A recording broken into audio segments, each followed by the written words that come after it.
Hello, friends, and welcome to our first virtual principal read aloud. We're going to accomplish a few things today. First, figure out where I am.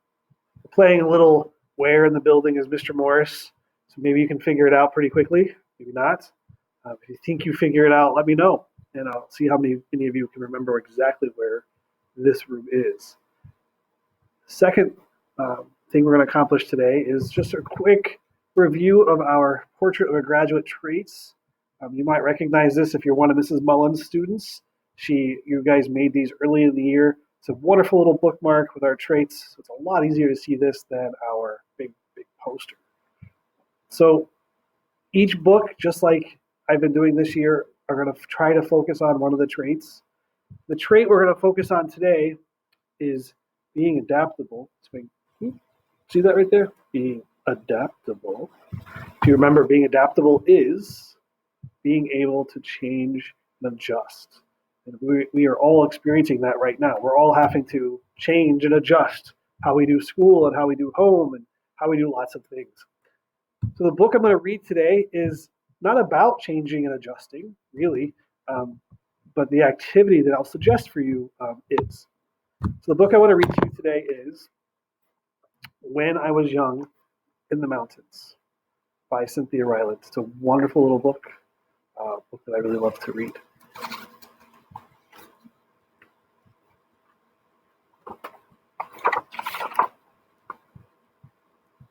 Let's see the picture there. When I was young in the mountains, grandfather came home in the evening, covered with the black dust of a coal mine.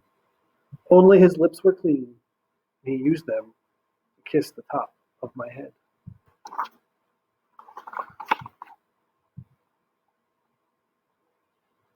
When I was young in the mountains, grandmother spread the table with hot cornbread, pinto beans, and fried okra.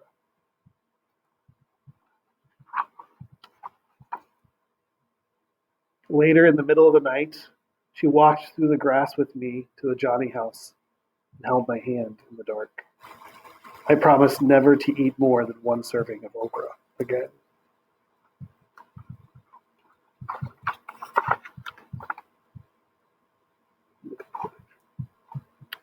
When I was young in the mountains, we walked across the cow pasture and through the woods carrying our towels. The swimming hole was dark and muddy, and we sometimes saw snakes, but we jumped in.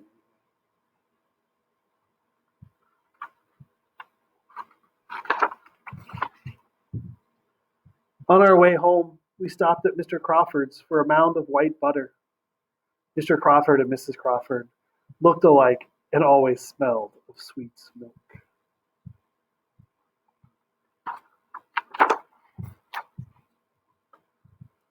When I was young in the mountains, we pumped pails of water from the well at the bottom of the hill and heated the water to fill the round tin tubs for our bath.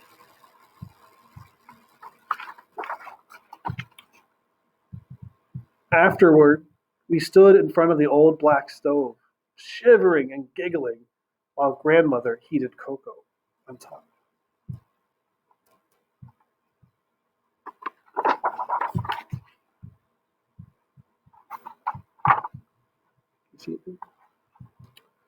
When I was young in the mountains, we went to church in the schoolhouse on Sundays, and sometimes we walked with the congregation through the cow pasture to the dark swimming hole for baptisms.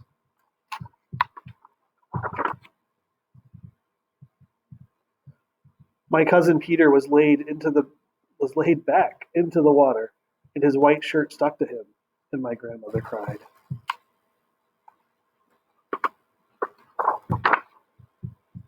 When I was young in the mountains, we listened to frogs sing at dusk and awoke to cowbells outside our windows. Sometimes a black snake came in the yard, and my grandmother would threaten it with a hoe. You see that?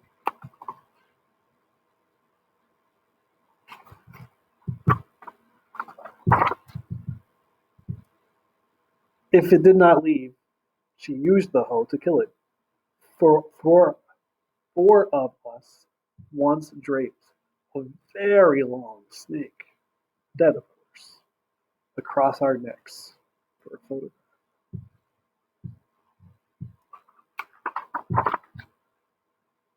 When I was young in the mountains, we sat on the porch swing in the evenings, and grandfather sharpened my pencils with his pocket knife.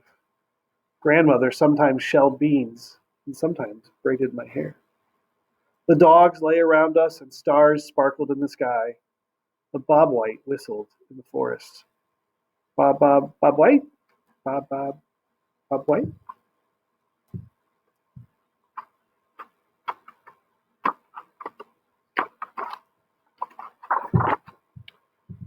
When I was young in the mountains, I never wanted to go to the ocean, and I never wanted to go to the desert.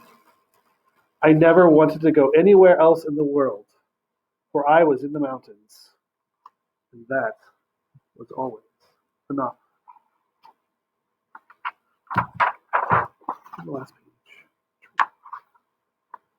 I hope you enjoyed When I Was Young in the Mountains by Cynthia Rylance. So as you know, it's tradition with the Mr. Morris Read Aloud is we have some activity or work to do. So I'm going to encourage you to think about right now and how you've had to adapt to being school at home and doing life a little more confined maybe than you're used to. I want you to think about not just when you were, what life is like now. But what I want you to do is think about what if you wrote a book when I did school at home, when we had to stay home from school. What would you write about? What would you write about the things that you're doing right now? How have you been adaptable in this situation? All right, well, I hope to see you guys again soon. To figure out where I'm at, let me know if you did.